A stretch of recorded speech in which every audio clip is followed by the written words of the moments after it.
ಕುರುಬನ ಜಾಣ್ಮೆ. ಚಂದ್ರನಗರದ ಅರಸ ಚಂದ್ರಸೇನನ ಏಕೈಕ ಪುತ್ರಿ ಸುಮತಿ ತುಂಬ ಸುಂದರಳೂ ಬುದ್ಧಿವಂತಳೂ ಆಗಿದ್ದಳು. ತನ್ನ ರೂಪ ಹಾಗೂ ಬುದ್ಧಿವಂತಿಕೆಯ ಬಗ್ಗೆ ಅವಳಿಗೆ ತುಂಬ ಹೆಮ್ಮೆಯಿತ್ತು. ಪ್ರೌಢಾವಸ್ಥೆಗೆ ಬಂದ ಮೇಲೆ ಅರಸ ಅವಳ ವಿವಾಹ ಮಾಡಲು ಬಯಸಿದ. ಆದರೆ ರಾಜಕುಮಾರಿ, ಅಪ್ಪ, ನನಗಿಂತ ಬುದ್ಧಿವಂತನಾಗಿರುವ ಯುವಕನ ಜೊತೆ ಮಾತ್ರ ನಾನು ಮದುವೆಯಾಗುವೆ ಎಂದು ಹೇಳಿದಳು.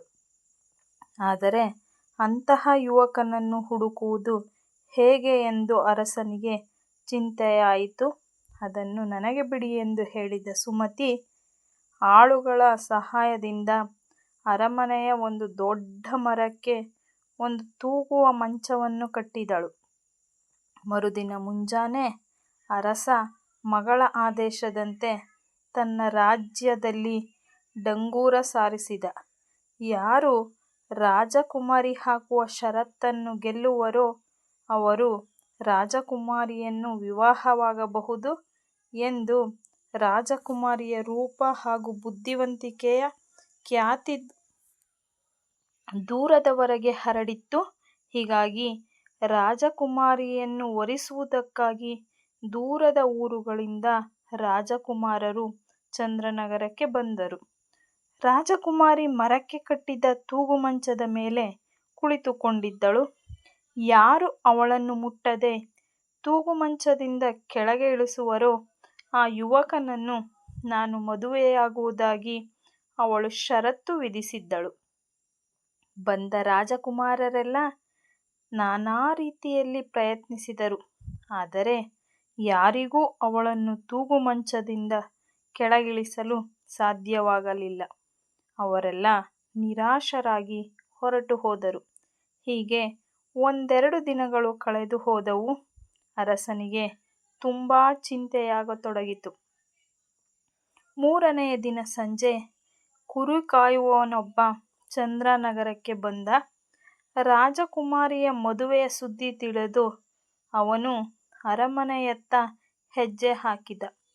ಅವನ ಜೊತೆಯಲ್ಲಿ ಒಂದು ಕುರಿ ಹಾಗೂ ಒಂದು ನಾಯಿ ಇದ್ದವು. ಅವನು ಕುರಿ ಹಾಗೂ ನಾಯಿಯನ್ನು ರಾಜಕುಮಾರಿ ಕುಳಿತ ಮರದ ಬಳಿಯಲ್ಲಿಯೇ ಇದ್ದ ಇನ್ನೊಂದು ಚಿಕ್ಕ ಮರಕ್ಕೆ ಸ್ವಲ್ಪ ಅಂತರದಲ್ಲಿ ಕಟ್ಟಿದ. ಆಮೇಲೆ ತನ್ನ ಜೋಳಿಗೆಯಿಂದ ಸ್ವಲ್ಪ ಮಾಂಸವನ್ನು ತೆಗೆದು ಕುರಿಯ ಮುಂದೆ ಹಾಕಿದ. ಆಮೇಲೆ ಸ್ವಲ್ಪ ಹುಲ್ಲನ್ನು ತೆಗೆದು ನಾಯಿಯ ಮುಂದೆ ಹಾಕಿದನು. ರಾಜಕುಮಾರಿ ತುಂಬ ಕುತೂಹಲದಿಂದ ನೋಡುತ್ತಿದ್ದಳು. ರಾಜಕುಮಾರಿಗೆ ಅವನ ಮೂರ್ಖತನವನ್ನು ಕಂಡು ನಗೆ ಬಂತು. ಅವಳು, ಎಲೋ ಮೂರ್ಖ, ಕುರಿ ಮಾಂಸವನ್ನು ನಾಯಿ ಹುಲ್ಲನ್ನು ತಿನ್ನುತ್ತದೆಯೇ ಎಂದು ಕೇಳಿದಳು. ಆದರೆ ಆ ಕುರಿ ಕಾಯುವವನು ಅವಳು ಹೇಳಿದ್ದನ್ನು ಕೇಳಿಸಿಕೊಂಡಿಲ್ಲ ಎಂಬಂತೆ ವರ್ತಿಸಿದನು. ಆಗ ರಾಜಕುಮಾರಿ ಇನ್ನಷ್ಟು ಜೋರಾಗಿ, ಹುಲ್ಲನ್ನು ಕುರಿಯ ಎದುರಿಗೆ, ಮಾಂಸವನ್ನು ನಾಯಿಯ ಎದುರಿಗೂ ಹಾಕು ಎಂದಳು. ಆಗಲೂ ಆ ಕುರುಬನು ಅದು ತನಗೆ ಕೇಳಿಸಿಯೇ ಇಲ್ಲ ಎಂಬಂತೆ ವರ್ತಿಸಿದನು. ಆಗ ರಾಜಕುಮಾರಿಗೆ ತುಂಬ ಕೋಪ ಬಂತು. ನಿಂಗೇನು ಕಿವುಡೆ? ನಾನು ಹೇಳುತ್ತಿದ್ದುದು ನಿನಗೆ ಕೇಳಿಸುತ್ತಿಲ್ಲವೇ ಎಂದಳು. ಆಗಲೂ ಅವನು ಮೌನವಾಗಿಯೇ ಇದ್ದನು.